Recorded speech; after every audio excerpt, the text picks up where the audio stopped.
ఎన్టీఆర్ జిల్లా తిరువూరు మాజీ ఎమ్మెల్యే కొక్కిలిగడ్డ రక్షణ నిధి సమావేశం నిర్వహించారు.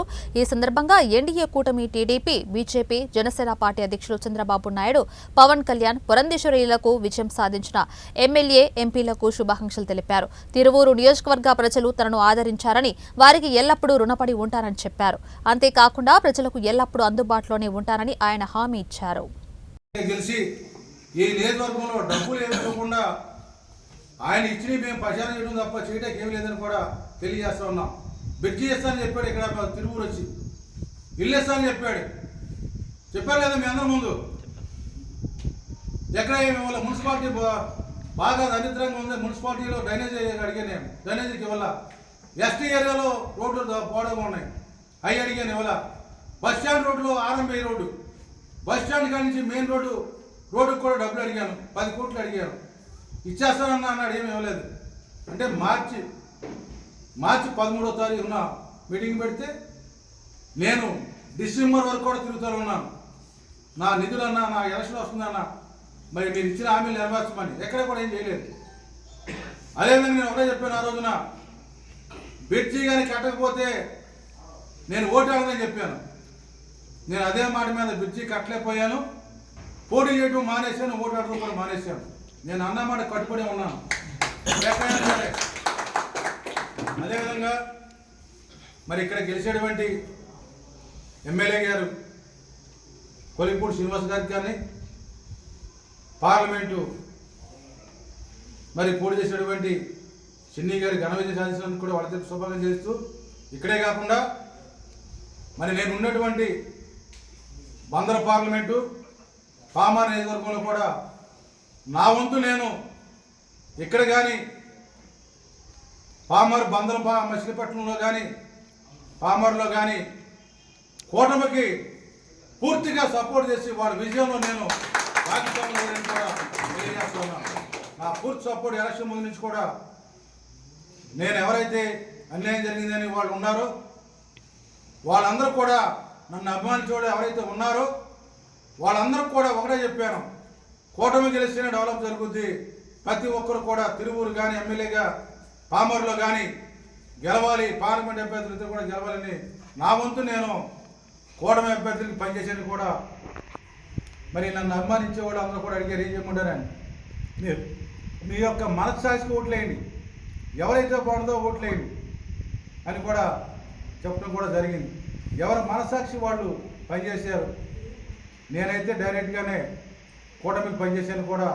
2 నియోజకవర్గాల్లో కూడా ధైర్యంగా దమ్ముగా చెప్పగలుగుతూ ఉన్నాను. చాలా సంతోషం గెలిచినందుకు కూడా. ఎందుకంటే పామర్లో కూడా పూర్తి సహకారం, తిరువూరులో కూడా ఉద్యోగ అవకాశాలు వస్తాయి. నేను ఏదైతే చెప్పానో తిరువూరులో ఇచ్చినటువంటి హామీలు అవన్నీ కూడా పెండింగ్లో ఉన్నాయి. ఇక్కడున్నటువంటి స్థానిక ఎమ్మెల్యేతో కానీ కలిసి, ఎంపీ గారితో కానీ, నాకున్న సంబంధాలతో పైన ఉన్నటువంటి కూటమి నాయకులతో కూడా కలిసి ఇక్కడ బెండింగ్ ఉన్నటువంటి పనుల కోసం కానీ నేను పనిచేస్తానని కూడా తెలియజేసుకుంటూ, మీడియా మిత్రుల ద్వారా అందరూ కూడా తెలియజేస్తూ ఉన్నాను. ఏదైనప్పుడు కూడా కూటమి విజయం అన్నది ప్రజా విజయం అని కూడా తెలియజేసుకుంటూ, ఎవరైనా సరే నమ్మిన వాళ్ళని మోసం చేస్తే ప్రజల తీర్పు ఇలాగే ఉంటుందని కూడా తెలియజేస్తూ, ప్రజలు హెచ్చరించారని కూడా గమనించమని కూడా తెలియజేసుకుంటూ, మరి మీ ద్వారా అందరూ కూడా ఏ పార్టీలో చేస్తున్నారు? ప్రస్తుతానికి నేను కూటమి పనిచేస్తాను. అందరూ కలిసి ఉన్న పార్టీ 3 బీజేపీ, జనసేన, టీడీపీ కూడా కలిసే ఉన్నాయి. పనిచేసాం కాబట్టి తర్వాత నా నిర్ణయం దేంట్లో అన్నది కూడా జాతీయం అన్నది ఖాయం. తర్వాత చెప్తాం. మీ అందరు కూడా ఏ పార్టీలో జాయిన్ అయ్యే ముందు మీ అందరికి చెప్పే జాయిన్ అవుతారు. దేశవ్యాప్తంగా మేము ఏదైతే ఈ యొక్క దేశంలో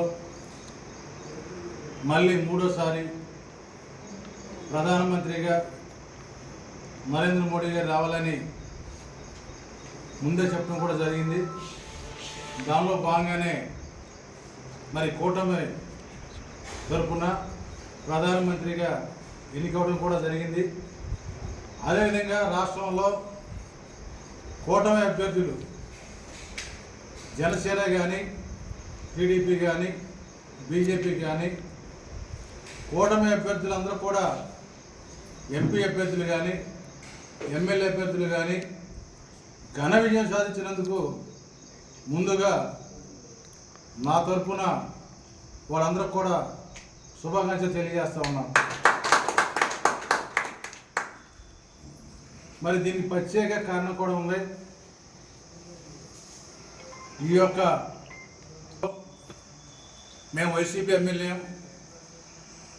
5 సంవత్సరాల పాటు ప్రతిపక్ష ఎమ్మెల్యేగా పోరాటం చేశాం. 5 సంవత్సరాల పాటు అధికార పక్ష ఎమ్మెల్యేగా నిధులు నిర్వహించాం. ఎక్కడ కూడా ఎన్నిసార్లు తిరిగినా తిరువురు నియోజకవర్గంలో మరి 2 సార్లు నాకు సహకరించినటువంటి నాయకులు కానీ కార్యకర్తలు కానీ అభిమానులు కానీ పార్టీలకు అతీతంగా ఓట్లేసి అభివృద్ధి అంటే ఎమ్మెల్యేగా చేస్తారు ఒక నమ్మకంతో 2 సార్లు ఓట్లేసి గెలిపించారు. నాతో పాటు కష్టపడ్డారు. వాళ్ళందరూ కూడా ప్రతి ఇంటికి కూడా ప్రతి గుమ్మం కూడా నేను 2-3 సార్లు తిరుగుతున్నా చెప్పింది. వెళ్ళి అమ్మ మీ ఇంటి దగ్గర ఇల్లు ఇస్తాం, తప్పకుండా మీకు కట్టిస్తాం, మీ ఏరియాలో రోడ్లు ఉన్నాయి, మున్సిపాలిటీ ఏరియాలో కొన్ని గ్రామాల్లో డ్రైనేజీ పాలు అన్నీ కూడా ఇస్తామని కూడా మరి మా నాయకుడు జగన్మోహన్ ఇస్తారని కూడా ఎన్నోసార్లు చెప్పడం కూడా జరిగింది. ఎన్నిసార్లు చెప్పినా ఎక్కడ కూడా బటన్ నొక్కుడు తప్ప ఎమ్మెల్యేకి ఇచ్చిన దాఖలు ఎక్కడ కూడా లేవని కూడా నేను తెలియజేస్తా ఉన్నాను మీ యొక్క మీడియా ద్వారా. నేను గతంలో ప్రతిపక్షంలో ఉండగా ప్రతి ఇంటికి వెళ్ళినప్పుడు ప్రజలు ఒకటే కోరారు, మా జగన్ రావాలి, ముఖ్యమంత్రి రావాలమ్మా, రాకుండా తప్పకుండా మీ ఇల్లు ఇస్తారని చెప్పినటువంటి దాఖలాలో ప్రతి ఒక్కరు కూడా మరి ఆగి 2019లో 14లో గెలిపించారు, 19లో గెలిపించారు. నేను ప్రభుత్వం వచ్చిన దగ్గర నుంచి కూడా 4 సంవత్సరాల నుంచి కూడా అసెంబ్లీలో మొట్టమొదటి ఇల్లు అడిగిన వ్యక్తి ఎవరైనా ఉన్నారు అంటే 175 మంది ఎమ్మెల్యేలు ఒక తిరుగురు ఎమ్మెల్యేని అడిగాడని కూడా మీ మీడియా ద్వారా చెప్తా తెలియజేస్తున్నాను. కావాలంటే మీరు లైవ్ కూడా చూడండి. అసెంబ్లీలో ఇళ్ల గురించి అడిగినటువంటి ఎమ్మెల్యే ఎవరైనా ఉన్నారంటే తిరుగురులో ఇచ్చినటువంటి హామీలు కూడా ఎక్కడ కూడా అమలు చేయకున్నటువంటి మా ప్రభుత్వం జగన్మోహన్ రెడ్డి గారి ప్రభుత్వం కూడా తెలియజేస్తూ ఉన్నాం. ఎందుకంటే రెండు కళ్ళుగా చూడాలి. సంక్షేమం కావాలి, అభివృద్ధి కావాలి. ఇవన్నీ కూడా చూడకుండా ఒక బటన్ నొక్కుతున్నాను మీరు వెళ్ళండి అంటే ఎక్కడ మరి ఎక్కడికి వెళ్ళినా కానీ గ్రామాల్లో ఎస్టీ ఏరియాలో కూడా నేను తిరిగాను. 46 డిగ్రీల్లో గడపడం తిరిగాను. ఉదయం మంచులో తిరిగాను. 77 సచివాలయాలు పూర్తి చేశాను. 77 సచివాలయాలు పూర్తి చేసి 77 సచివాలయాలు డబ్బులు ఇచ్చినటువంటి ఏకైక ఎమ్మెల్యే నేను. సర్వేల్లో 8లో 10లో ఉన్నాను నేను. పార్టీలో కష్టపడి పార్టీ కోసం విశ్వాసం ఉండి అలాంటి వ్యక్తిని నేను జగన్మోహన్ రెడ్డి కోసం. కానీ వాళ్ళు ఏం చేశారో కూడా మీ అందరూ కూడా చూస్తూ ఉన్నారు, మీ అందరికి కూడా తెలుసు. అందుకనే నేను డిసెంబర్లోనే ఇలా ప్రవర్తన నచ్చగా నేను ఒకటే చెప్పాను, నేను వైసీపీకి దూరంగా ఉంటున్నాను, మీ పార్టీ తరఫున పోటీ చేయమన్నా చేయను వచ్చి అడిగారు, నేను పోటీ చేయని చెప్పాను. ఎందుకంటే నా మనసు ఆ రంగంగా బాధపెట్టే విధంగా కూడా అక్కడ ఉన్నటువంటి కొటారి జగన్మోహన్ రెడ్డి గారు ఉన్న చుట్టూ కొటారి ఎవరిని కూడా రానిలేదు, ఏ ఎమ్మెల్యే రానిలేదు. నేను 2 సార్లు గెలిచిన ఎమ్మెల్యేని, ప్రతిపక్షంలో కూడా ఎమ్మెల్యే ఉన్నాను, నీకు తోడుగా ఉన్నాను. నా నియోజకవర్గ ప్రజల గురించి సమస్యలు అడిగాను, నువ్వు ఎందుకు ఇవ్వలేదని నేను అడుగుతూ ఉన్నాను. ఎందుకు ఇవ్వలేదు? తిరుగురు చెప్పెళ్ళావు, మార్చిలో చెప్పలేవు, మార్చి 15వ తారీఖు చెప్పెళ్ళావు నేను ఇస్తానని. నువ్వు ఎందుకు ఇవ్వలేదని నేను అడుగుతున్నాను. నేను నీ దగ్గరికి 100 సార్లు తిరిగాను, నువ్వు వచ్చాను నాక. అంతకుముందు 100 సార్లు అడిగాను. వెళ్ళడం అడగ తప్ప ఎక్కడ కూడా కనీసం గౌరవం ఇవ్వకుండా ఎమ్మెల్యేకి నిధి ఇవ్వకుండా ఏం చేస్తారు? ఇవన్నీ కూడా ఐపాక్ కూడా ఏం చేస్తారు అని నేను అడుగుతూ ఉన్నాను. వాళ్ళ ద్వారా ఇక్కడ కొంతమంది రిపోర్ట్ తీసుకొని నువ్వు లేనప్పుడు నేను గెలిచాను, నీ ఐపాక్ టీం లేనప్పుడు నేను గెలిచాను, నేను పార్టీ వ్యతిరేకాల్లో కూడా గెలుచుకుంటూ వస్తాను. 20 సార్లు 20 ఏళ్ళ పరిపాలన అది. టీడీపీ గాలిలో వన్ సైడ్గా నేను సర్పంచ్గా గెలిచాను, పోటీ చేసినట్టు ఊళ్ళో జడ్పీటీసీగా గెలిచాను. చంద్రబాబు నాయుడు ముఖ్యమంత్రి ఉండగా నేను సర్పంచ్గా గెలిచాను. 2006లో గెలిచాను. టీడీపీ కంచుకోట 10,000 మెజార్టీలోకి వెళ్ళి అదేవిధంగా ఎస్ఎన్నపేట మండలం తిరువూరు యొక్క నియోజకవర్గంలో 2014లో ఇక్కడ అన్ని ఓడిపోయినప్పుడు కూడా ప్రజల సహకారం పార్టీని అండబెట్టుకొని ప్రజల్లో ఒక నమ్మకం కలిగించి ప్రజల దగ్గరికి వెళ్ళి వాళ్ళ అభిమానం పొంది ప్రజల కష్టంతో 14లో గెలిచాం, 19లో గెలిచాం. మా నియోజకవర్గం నుంచి నీకు 2 సార్లు ఇస్తే నువ్వేమి ఇచ్చావని నేను అడుగుతున్నా. నియోజకవర్గానికి నేను అడిగినటువంటి ఒక్క పని చేయలేదు నీ బట్టంలో కూడా తప్ప.